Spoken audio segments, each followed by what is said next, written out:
సంబంధించిన ఈ హైడ్రా ఆపరేటర్ ఎవరైతే ఉన్నాడో ఆ ఆపరేటర్ మాట్లాడిన వీడియో అండి. వ్యాపారం చేసుకునే బడ్డీ ఉందండి. ఆ బడ్డీకి సంబంధించి 2007 నుంచి మేము కలెక్టర్ ఆఫీస్ దగ్గర నుంచి మాకు వచ్చిన ప్రయత్నిస్తుంటే ఇక్కడ సంబంధించిన లోకల్ నాయకులు రైతులు వేసుకుని వెళ్ళి పబ్లిసిటీ స్టంట్లు చేస్తున్నారు అనే విధంగా మాట్లాడటం అనేది చాలా సిగ్గుచేటండి. అందరికీ నమస్కారం అండి. నా పేరు Chintapalli Bunny, Janasena party state general secretary, programmes committee. ఈరోజు జాయింట్ కలెక్టర్ గారికి ఒక వినతి పత్రం ఇవ్వడానికి జిప్సన్ వచ్చామండి. బుధవారం రాత్రి అర్ధరాత్రి 1 గంటకి అనాథరైజ్డ్ గా ఒక మా చిన్నాన్నగారు అయినటువంటి కర్ణి వీర్రాజు గారు కాకినాడ రైతు బజార్ ఆర్టీసీ కాంప్లెక్స్ పక్కన ఉన్న రైతు బజార్కి సంబంధించిన దాంట్లో ఒక పచ్చళ్ళ కొట్టు వ్యాపారం చేసుకునే బడ్డీ ఉందండి. ఆ బడ్డీకి సంబంధించి 2007 నుంచి మేము కలెక్టర్ ఆఫీస్ దగ్గర నుంచి మాకు వచ్చిన ఆథరైజ్డ్ ప్రొసీడింగ్ లెటర్. ఇదే ప్లేస్ లో మనం 20 సంవత్సరాల నుంచి సుమారు 25 సంవత్సరాల నుంచి కూడా మేము ఇక్కడ వ్యాపారం చేసుకోవడం జరుగుతూ ఉంది.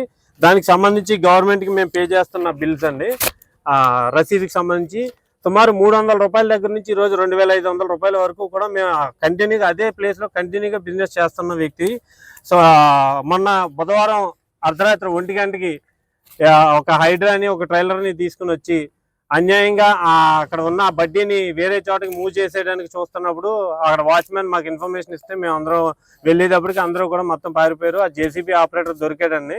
దొరికితే అతను పట్టుకుని 112 కాల్ చేస్తే పోలీసులు వచ్చారు. పోలీసులు వచ్చి ఆ వెహికల్ హ్యాండ్ ఓవర్ చేసుకున్నారు. సరే మార్నింగ్ రండి మాట్లాడదామని చెప్తా అన్నారు.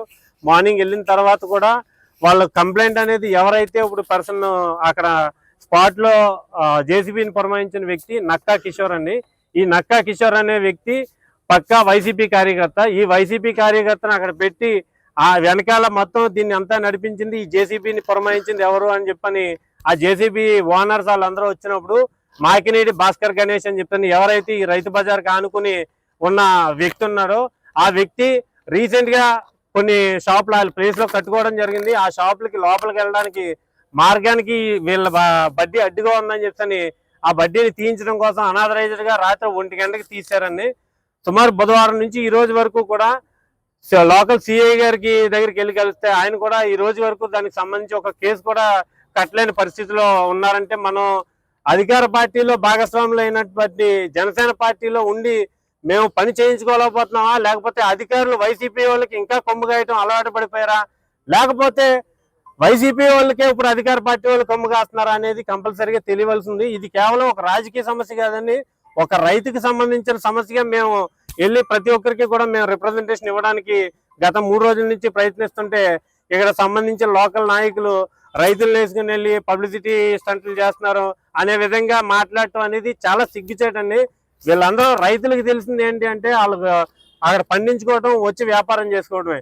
మాట్లాడుతుంటే వీళ్ళు రైతులు మాకు ఇలా మాలో ఒక రైతుకి అన్యాయం జరిగిందని చెప్పి బయటకు వచ్చి మాట్లాడుతుంటే ఆ సంబంధిత అధికారులు కానీ మిగతా నాయకులు కొంతమంది ఈ రైతులు భయపెట్టి దీంట్లో చాలా మందికి మీరు రైతులే కాదు, రైతులు కాకుండా ఇక్కడికి వచ్చి వ్యాపారం చేస్తున్నారు, దీన్ని సమూలంగా ప్రక్షాళన చేస్తాం, మిమ్మల్ని అందరినీ కూడా ఇందు నుంచి పంపిస్తామని చెప్తాను. రైతులు భయపెట్టడం ఎంతవరకు కరెక్ట్ అండి? చేతనైతే రైతులకు సాయం చేయండి. ఆ పుణ్యం మనకి మన పిల్లలకి మన తరతరాలు గుర్తుంటది. అంతేగాని రైతులను ఇబ్బంది పెట్టి వాళ్ళ కడుపు కొట్టద్దని చెప్పి ఈ విధంగా తెలియజేస్తా ఉన్నాను. అవునండి అవునండి అవునండి అది క్రెయిన్ లేదండి. స్టేషన్కి వెళ్ళి అడిగితే అయిపోయింది కదా మీ వ్యాపారం మీరు చేసుకోండి అని సిఐ గారు చెప్తున్నారండి. ఆవిడ ప్రాపర్ గా హ్యాండ్ ఓవర్ చేసిన వెహికల్ ఫోటోతో సహా మొత్తం అన్ని తీసేవండి. ఆవిడ లోకల్ స్టేషన్ దారు ఇదిగోండి. ఈ వెహికల్ కి సంబంధించి ఇదిగోండి స్పాట్ లో ఉన్నది. దీనికి సంబంధించిన ఆపరేటర్ ఎవరైతే ఆపరేటర్ ఉన్నారో ఈ ఆపరేటర్ కి సంబంధించిన వ్యక్తి క్రెయిన్ ఆపరేటర్ ఇతను ఫోన్ చేసిన వ్యక్తి ఎవరు అంటే ఇదిగోండి వీళ్ళ వైసీపీకి సంబంధించిన నక్కా కిషోర్ అనే వ్యక్తి.